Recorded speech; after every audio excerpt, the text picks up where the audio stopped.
Alors bonjour à tous, je vous remercie d'être présents, d'être si nombreux.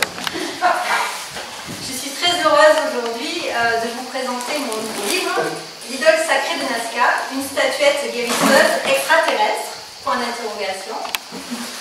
Alors ce livre est une histoire personnelle. Où se mêle ufologie, archéologie parallèle, spiritualité et soins énergétiques. Voilà, un peu tout ça.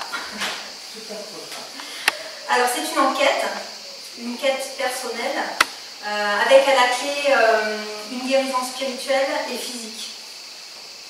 Voilà, alors je sais pas, je pense que vous connaissez tous les momies tridactyles de Nazca. Non, pas tous. Alors je vais vous expliquer un petit peu le contexte. Donc en 2016, un pilleur de tombe péruvien a découvert dans une grotte dans la région de Nazca des momies tridactyles, donc à 3 doigts, et dodicocéphales avec un crâne allongé, qui ont été momifiés dans de la terre de diatomée. Alors, est-ce que vous savez ce que c'est que la terre de diatomée? Oui? Alors? La terre de diatomée s'achète dans le commerce depuis très longtemps. Elle permet de tuer les acariens et de se débarrasser de tous les acariens nuisibles. Voilà, c'est une des propriétés de la terre de diatomée. Elle est tirée d'une espèce de petit coquillage en tout petit grain de sable, en fait. C'est de la poudre. Alors, à la base, ce n'est pas de la poudre. À la base, c'est une pierre, la diatomite. Voilà, ça ressemble à ça. C'est très léger parce que c'est composé de squelettes d'algues fossiles. Donc, c'est pour ça que c'est léger. Et donc, les personnes qui ont momifié ces êtres à Nazca, ils ont râpé cette pierre, ils en ont fait de la terre.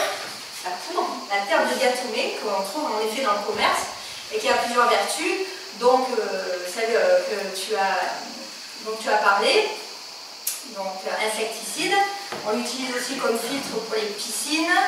Qu'est-ce qu'on fait avec ça aussi? Ça a des vertus thérapeutiques également contre l'ostéoporose, les douleurs articulaires, musculaires, etc. Il y a pas mal de vertus, et là c'était une première, donc les personnes qui ont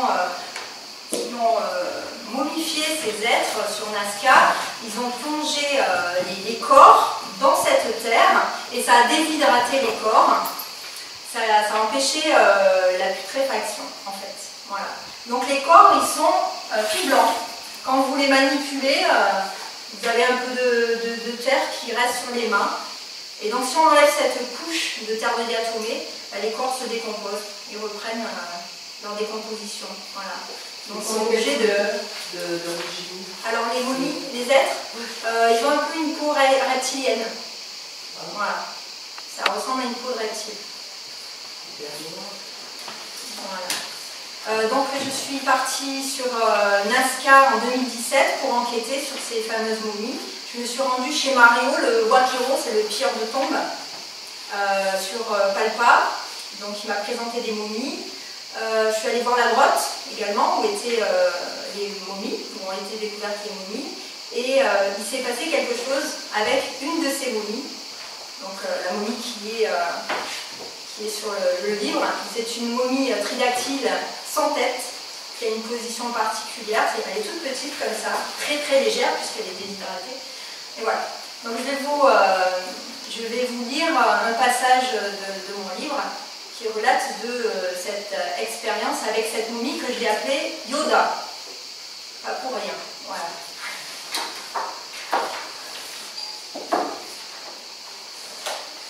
Si jamais vous avez des questions, n'hésitez pas, soit pendant la lecture, soit après.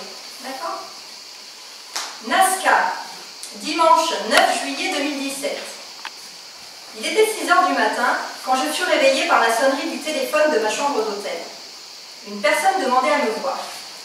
Je me rendis à l'accueil et aperçus Carlos qui souriait de toutes ses dents. Nous dégustâmes le café ensemble et il m'annonça une grande nouvelle.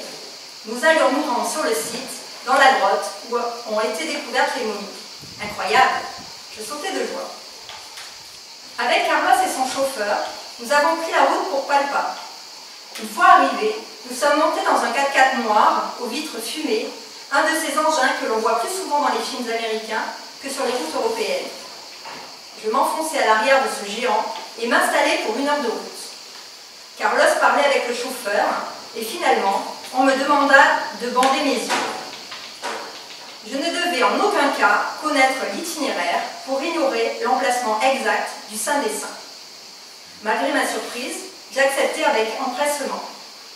Thierry n'y était jamais allé. Je parle de Thierry Jamin, l'explorateur français exilé au Pérou.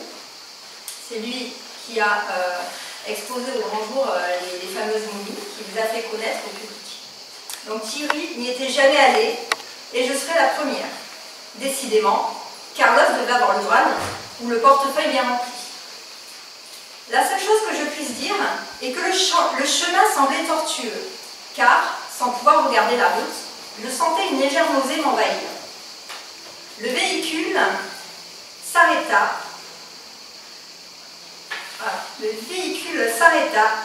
Et j'entendis les 2 portes avant s'ouvrir. On me fit descendre du 4x4. 1000 questions envahirent mon esprit. Étais-je inconsciente ou kidnappée? Je gardais à l'esprit ma phrase fétiche. Le chemin que j'emprunte est toujours le bon. Enfin, on me libéra de mon bandeau.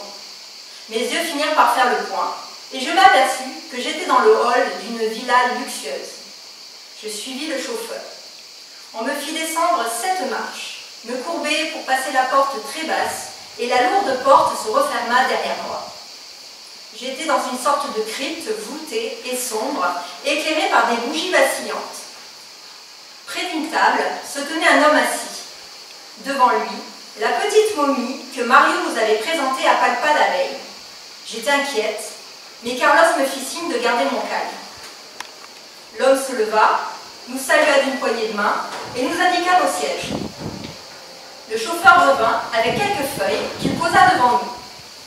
Carlos me les traduisit. C'était 4 pages de restrictions quant à ce que je pourrais raconter de mon entrevue. Une sorte de contrat de confidentialité. C'était la condition. Carlos m'informa que le maître des lieux faisait partie d'une grande famille péruvienne, qu'il suivait de près les études et les événements qui entouraient les petits êtres de Nazca, et qu'étant en lien avec Mario, il voulait être informé de toutes ses découvertes. Donc Mario, c'est le pilleur de temps. Il se trouvait évidemment acquéreur d'artefacts, et surtout de cette momie en particulier. Je trouvais ça désolant que du mobilier archéologique se balade dans des collections privées aux 4 coins du monde, mais je dû promettre une discrétion absolue. Je n'avais certes pas envie de me retrouver dans une grotte momifiée à la terre de diatomique. Je repris rapidement mes esprits et lui demandai pourquoi cette créature l'intéressait à ce point. D'un geste de la main, il me montra le dos de cet être momifié. Je reconnus qu'il était différent. Cet enchaînement de bulbes n'avait rien à voir avec les autres momies détenues par Thierry Jamin et son équipe. Après ma première rencontre avec M. Crapaud, son propriétaire allait-il me transmettre une information capitale? Je me demandais pourquoi j'étais là, à nouveau, en face de ce petit être qui me semblait si familier, alors que je m'attendais à être accompagnée dans la grotte historique des momies. L'homme dit, cet être n'a pas que cette particularité. Ce que je vais vous montrer à présent, vous pourrez le révéler dans quelque temps, lorsque je vous en donnerai l'autorisation. Pour l'heure, vous pouvez en faire l'expérience par vous-même, mais à vos risques et périls. Je n'ai pas le recul nécessaire pour vous certifier les effets à long terme que peut provoquer cette momie. Je fixai le propriétaire avec attention. L'homme sourit et plaça ses mains, durant un instant, à quelques centimètres de celle de la statuette sans tête, puis sur les genoux de la créature, et les retira ensuite. Stupéfaite, j'observai Carlos faire de même, comme dans tout bon film de science-fiction, dans lequel un de ses protagonistes ne peut s'empêcher de toucher ce qu'il ne faut pas. Carlos me dit qu'il sentait des centaines de petites aiguilles à la paume de sa main. Du coup, il comprenait mieux ce que Mario avait marmonné à son garde du corps l'autre soir. Te va a entrar en el trasero, lui avait-il clamé hilar. En dépit de mon piètre espagnol, j'allais vite comprendre le sens de la phrase. Mario avait dit « L'effet de la douleur va lui entrer dans son arrière-train. En clair, ça ne va pas tarder à lui démanger le cul. »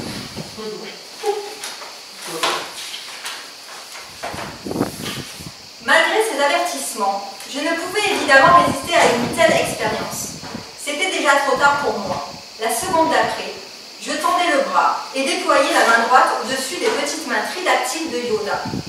Je ressentis immédiatement cette pelote de piqûre dans la paume de la main. 2 secondes plus tard, je passais au genou de la momie et les sensations redoublèrent d'intensité. À aucun moment, je n'avais touché le petit squelette recouvert d'une fine carapace de diatomée, et Carlos non plus. Cette main, glissée au-dessus de lui, était à environ 5 cm, sans aucun contact. Je regardais ma paume de main qui continuait à pétiller. Ce n'était ni agréable ni désagréable, c'était une sensation inconnue. La main ne portait aucune rougeur, ni aucune trace d'une réaction allergique classique.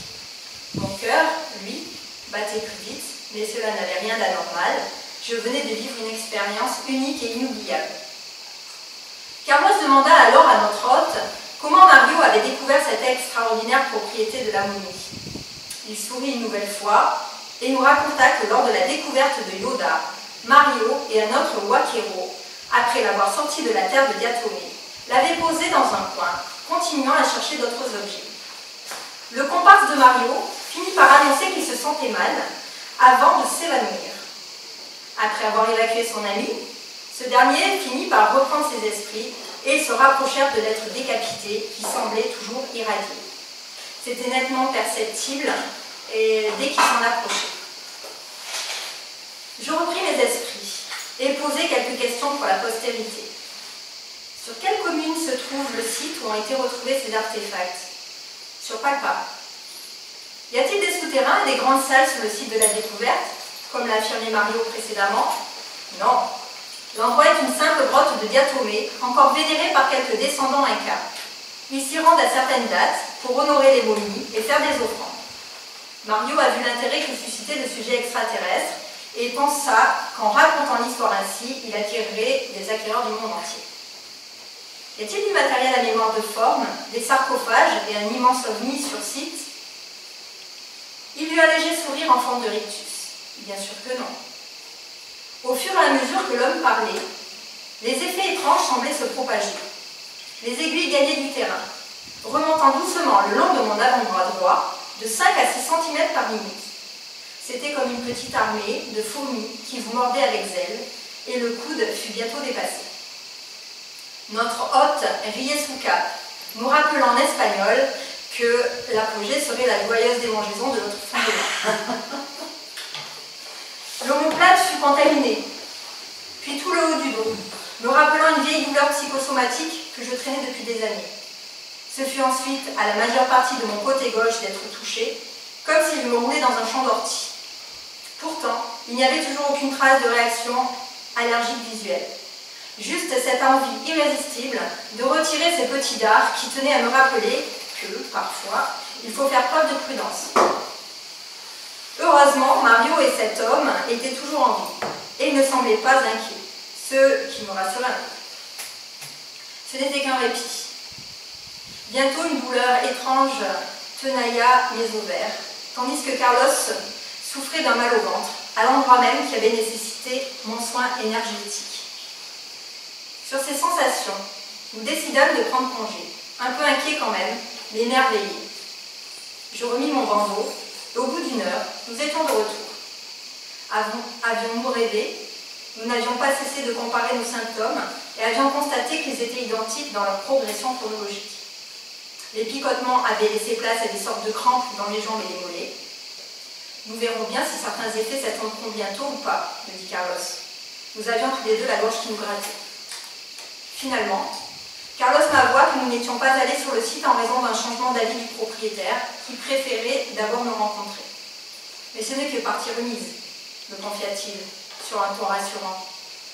Je le remerciai de m'avoir fait vivre cette expérience en espérant que je ne le regretterai pas.